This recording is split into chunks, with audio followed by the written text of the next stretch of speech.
Shalom, everyone, from the Integral House of Israel. I'm going to be going over the fourth Aliyah from Parashah, Mishpatim. I'll be reading today from the book of Exodus, chapter 22, verse 27, through chapter 23, verse 5. And I'll also be reading from the book of Mark, chapter 7, verse 1 through 23. This coat may be the only blanket your neighbor has. How can a person sleep without it?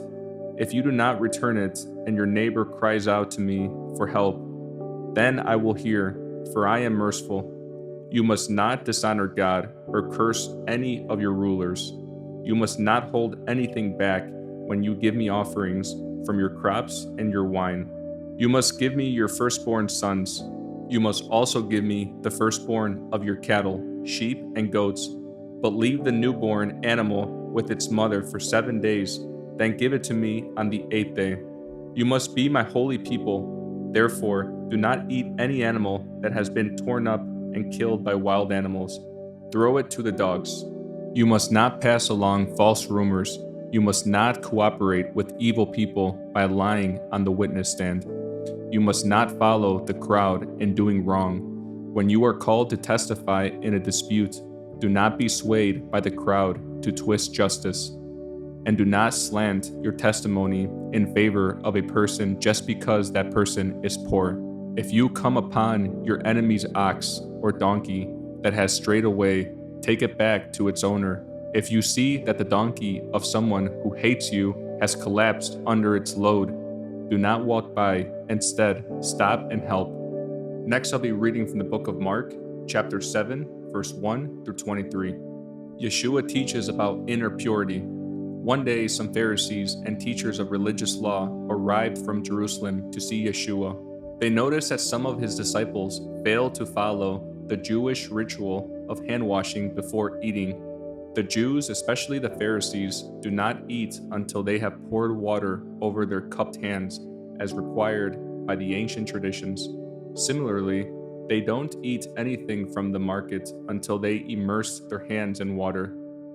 This is but one of many traditions they have clung to, such as their ceremonial washing of cups, pitchers, and kettles. So the Pharisees and teachers of religious law asked him, "Why don't your disciples follow our age-old tradition? They eat without first performing the hand-washing ceremony." Yeshua replied, "You hypocrites, Isaiah was right when he prophesied about you, for he wrote, 'These people honor me with their lips, but their hearts are far from me. Their worship is a farce, for they teach man-made ideas as commands from God. For you ignore God's law and substitute your own tradition.'" Then he said, "You skillfully sidestep God's law in order to hold on to your own tradition. For instance, Moses gave you this law from God: honor your father and mother, and anyone who speaks disrespectfully of father or mother must be put to death.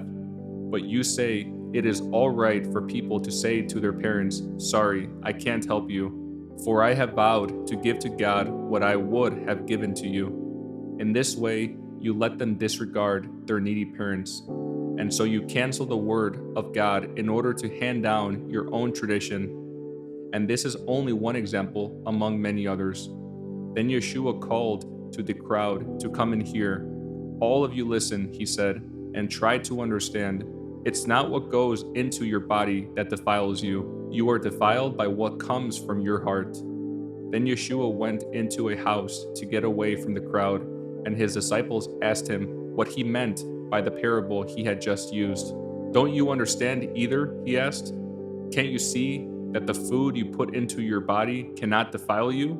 Food doesn't go into your heart, but only passes through the stomach and then goes into the sewer." And then he added, "It is what comes from inside that defiles you, for from within, out a person's heart, come evil thoughts, sexual immorality, theft, murder, adultery, greed, wickedness, deceit, lustful desires, envy, slander, pride, and foolishness. All these vile things come from within. They are what defile you."